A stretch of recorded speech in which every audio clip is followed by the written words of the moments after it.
According to the data, Americans aren't paying as much attention to national news as they used to. Should business play any role raising awareness of what's going on in the country? We'll consider why they might want to and the options for doing it effectively in this episode of For Immediate Release. Another fine podcast from the FIR Podcast Network. This is For Immediate Release, the podcast for communicators.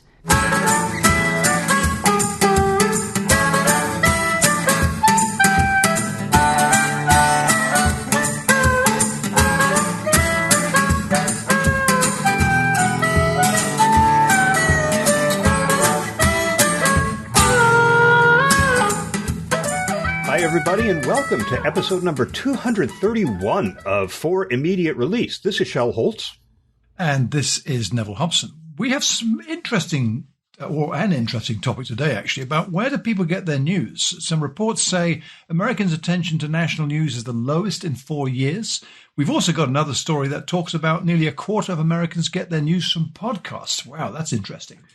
It is interesting, and when you start to delve into the data, it gets more interesting, I think, unrelated to the things the communicators would be interested in, but the overarching data, I think, has implications for communicators, both the study from Gallup and the Knight Foundation into how much Americans pay attention to national news, and the data about people getting news from podcasts. But let's start with the Gallup-Knight Foundation survey that found a drop from the 54% of Americans who said they paid a great deal of attention to national news in November of 2020. It's now 33%, or at least it was in December of last year when the survey was conducted. That's the lowest since early 2018, nearly 4 years, as you recorded, Neville. And recently, this trend has been really growing in terms of overall news engagement.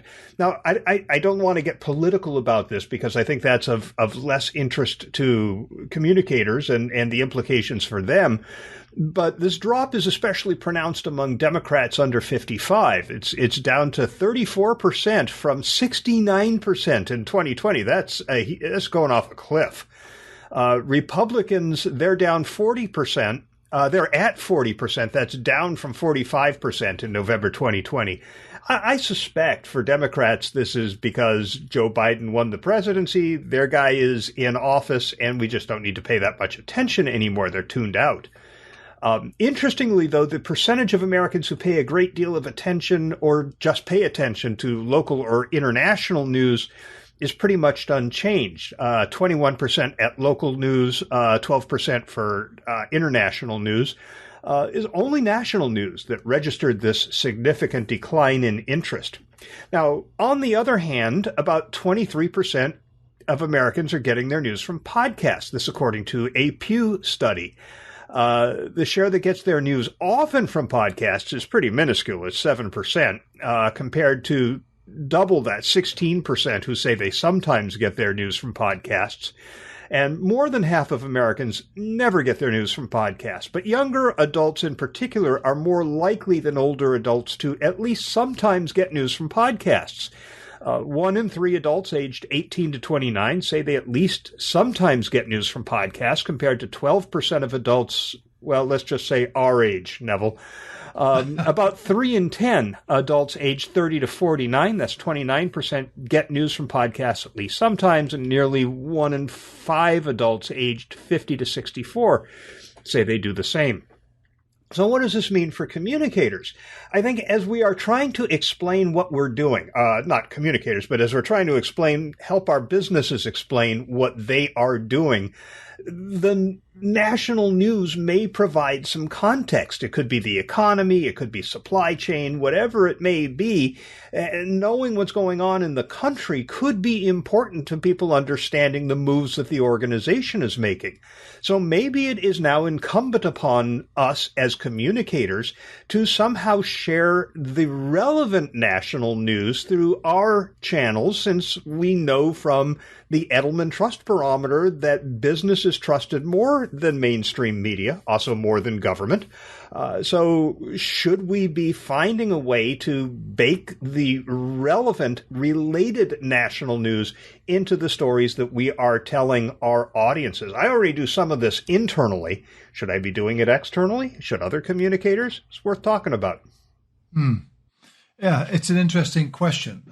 That now that you mention it, so we're talking about literally, businesses becoming media companies. Oh, where have I heard that before? Everyone's a media I think company. that was Tom Feremsky said every company's a media company. Did. And podcasts might be the way to do this, too, by the way. Back in 2005 or 6, he said that.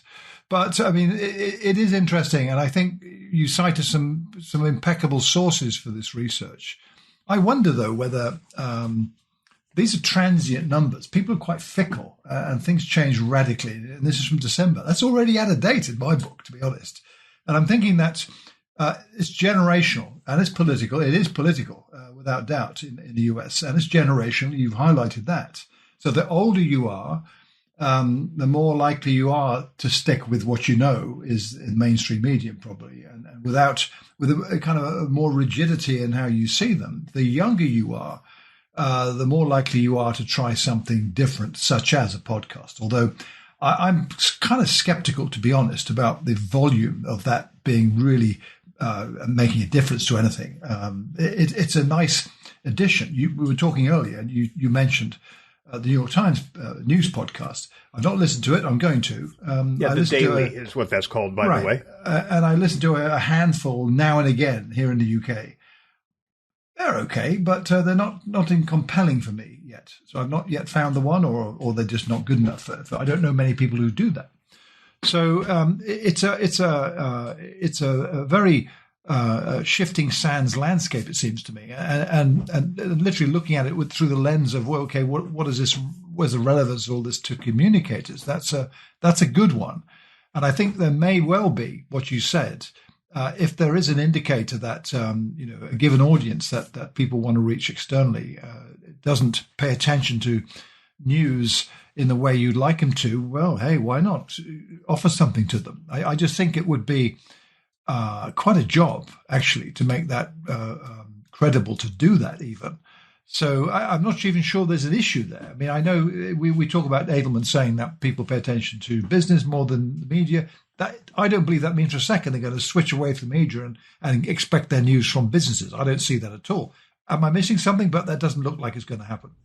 Well, yeah, the way I'm looking at this is I work for a construction company, and we talk about things related to construction. So for people who pay attention to us, it's probably useful to know what's going on in the country that's having an impact on the business and the industry that's guiding the decisions that are being made. So how do we do that? Maybe just when we're communicating what we're doing, we add the national news that's relevant just as a paragraph saying these are the news items that are impacting this decision. You may remember several years ago, we spent a lot of time talking about content curation. It was a big deal for 15 minutes. We could still curate the national news that is relevant, that's having an impact on the business or on the industry. And for people who want to know, they can go look. We have these are the things going on in the country that are affecting us. Be informed. I don't know how many people would pay attention, but if 10 did, that may be 10 more than who are paying attention to that news now. Well, as we know, social is not about the volume. It's more about who the audience is, right? I think that's a good point you've made, although I wonder, would people be interested in getting information that way, bearing in mind that the source would not be an independent, impartial source, has an axe to grind, and has a conflict of interest because they're talking about stuff that only affects them. I just see that. Certainly have skin in the game, right? Sure, and it might well be then a complement to something like a different take. I don't know any company that's doing that myself. I've not actually looked hard, but I don't know. I'm not aware of anyone doing that. Internally, of course, it's a totally different matter. But it makes me think about, again, going back to audio. You mentioned podcasting. The Reuters Institute for the Study of Journalism published a trends report. So they do this every year, a month or so back. And it's a huge document. I mean, the huge in terms of the data and the insights that you get from it. But they had an interesting segment on audio. Headline was Audio Everywhere, and they're talking about the growing consumption of digital audio, trend, combination of the devices that people are using, ubiquitous networks, better headphones, and all that kind of stuff, and more platforms getting into podcasting like Spotify, Google, and Amazon. But they then focus on what we can see, where this is kind of going, the rapid development of audio articles, flash briefings, audio messages, along with live formats such as social audio, ranging from Clubhouse through to Reddit's offering. They talk about this as a definite complementary resource, but they're highly skeptical on how compelling audiences find these features, in their words, when the hype dies down, because they see the hype is still huge. They do say that they see this as definitely a trend in 2022. More use of audio everywhere, where everyone is a podcaster. And there was a survey late last year saying that in the UK, 10 million Brits are going to be doing podcasts this year. I kind of react with horror. Imagine all those podcasts. Where's, trying to make a choice. So maybe we suffer information overload. Maybe the answer is to provide compelling information to the audiences. That might be better than saying, let's offer general news to people that we think is relevant to us. I don't know how that would work, though. Podcasting's been around since 2004. Some would argue longer than that. Yeah, but as a thing called podcast, it's been around since 2004. That's when Adam Curry and Dave Weiner came up with a way to put the audio link into an RSS feed, and they called it podcasts. And if the hype hasn't died down yet, I question when it's going to. And I realize that there are these other forms of audio. There's the social audio that we're talking about. I think those are natural extensions of this, though. When podcasting was new, you and I, along with a lot of others, talked about what was compelling about it.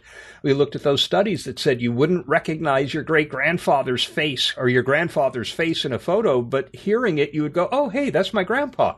Sure. Audio matters to people in a lot of very compelling ways, and I don't think that this is necessary. I have to say I'm not hearing all that much hype around Twitter Spaces, for example, or Reddit's offering, and yet they're attracting tons of people. Yeah, I don't know. I think audio may be here to stay, and it may be a compelling way to do that. Imagine a company where a couple of thought leaders get together for 20 minutes on a podcast once a week and say, let's talk about how the news is having an impact on our business or industry. I don't disagree with you, but I'm not here to kind of defend any of this at all, just commenting on this. And in fact, I can see Reuters' point. They're talking about this will be a deal in 2022. They don't see it as sustainable. And does that mean podcasting then I don't know what that means beyond what they're saying. And they're talking about these social audio and flash briefings and all that.